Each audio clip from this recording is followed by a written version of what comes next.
سهم بيت التمويل الكويتي من أكثر الأسهم اللي انطلب أني أتكلم عنها. فاليوم احنا راح نذكر بعض التفاصيل وبعض الأرقام عن السهم اللي موجودة في المواقع، وأذكر وأوصي أن هذه ما هي توصية لا شراء ولا بيع، سواء كان عندك السهم وتفكر تبيعه أو تفكر تشتريه. ارجع حق محفظتك الاستثمارية وشوف هل يناسبك تشتريه أو تبيعه. وقبل ما نبلش لا تنسى تطق لايك وشير حق أي أحد يستفيد من هذا الفيديو، وسيفه لأنك أنت راح تستفيد منه. يلا نبدأ.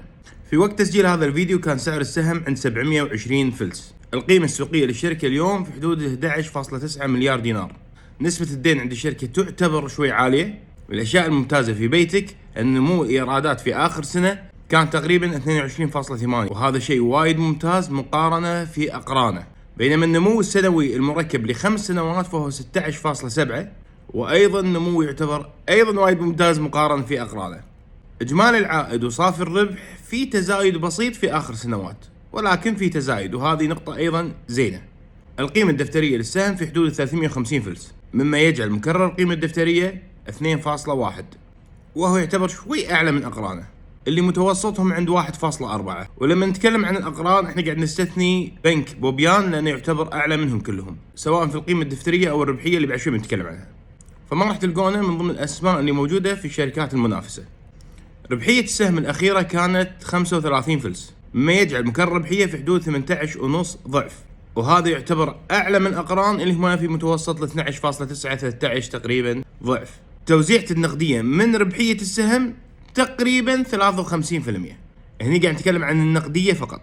الشركة توزع بشكل دوري سنوي مرة واحدة في السنة، والشركة من الشركات اللي صار لها 19 سنة مستمرة في التوزيع. لما نقول مستمرة بالتوزيع يعني ما انقطعت في 19 سنة هذه من توزيعات النقدية، وتعتبر من الشركات الأكثر في الكويت استمرارية في التوزيع كمدة طويلة. الشركة تمتاز بأنها تعطيك توزيعتين، توزيع نقدي وتوزيع منحة، أسهم منحة.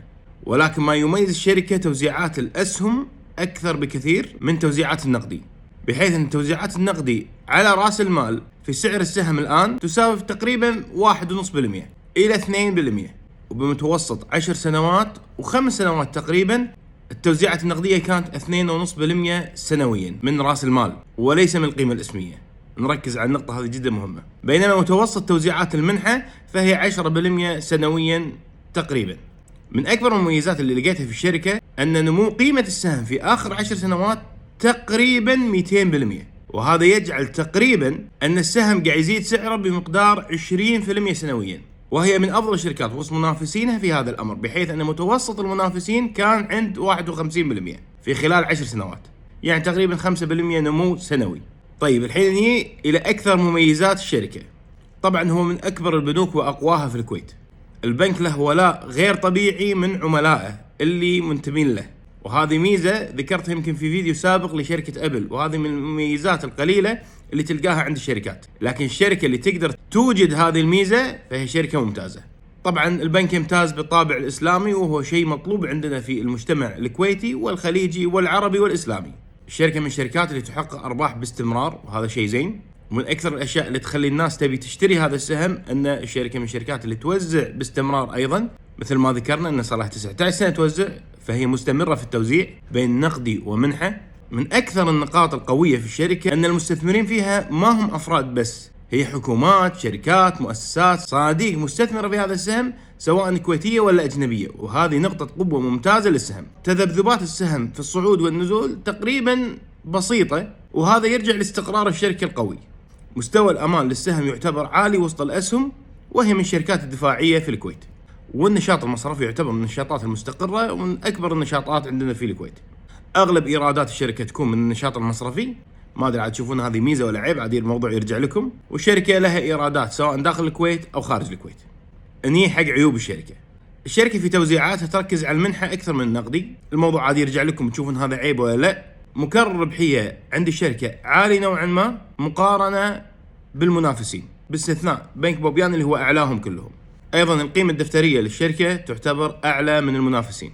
الشركة في آخر سنتين حققت أقل من التقديرات المتوقعة في الإيرادات، مع أن حققت إيرادات وايد ممتازة ولكن كانت أقل من المتوقع. أيضا في آخر سنة الشركة حققت أقل من التقديرات المتوقعة في الأرباح.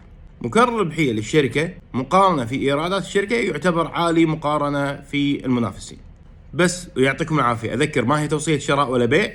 إذا استفدت من الفيديو طق لايك، شارك الفيديو واحفظه، أنت راح تستفيد منه إن شاء الله. واذكر لي تحت هل تملك هذا السهم؟ وهل ربحت معاه ولا خسران؟ وشنو أكثر ميزة تشوفها في السهم؟ وشنو أكبر عيب تشوفه في السهم؟ واذكروا لي تحت شنو السهم اللي تبون نتكلم فيه في المرة الجاية، لأن أنا ترى قاعد أشوف تعليقاتكم وقاعد أخذ مقترحاتكم فأطبقها على أرض الواقع. فقولوا لي تحت شنو السهم اللي تشوفون إنه راح نتكلم عنه في المرة الجاية، سواء في السوق الكويتي أو في السوق الأمريكي. بس قواكم الله.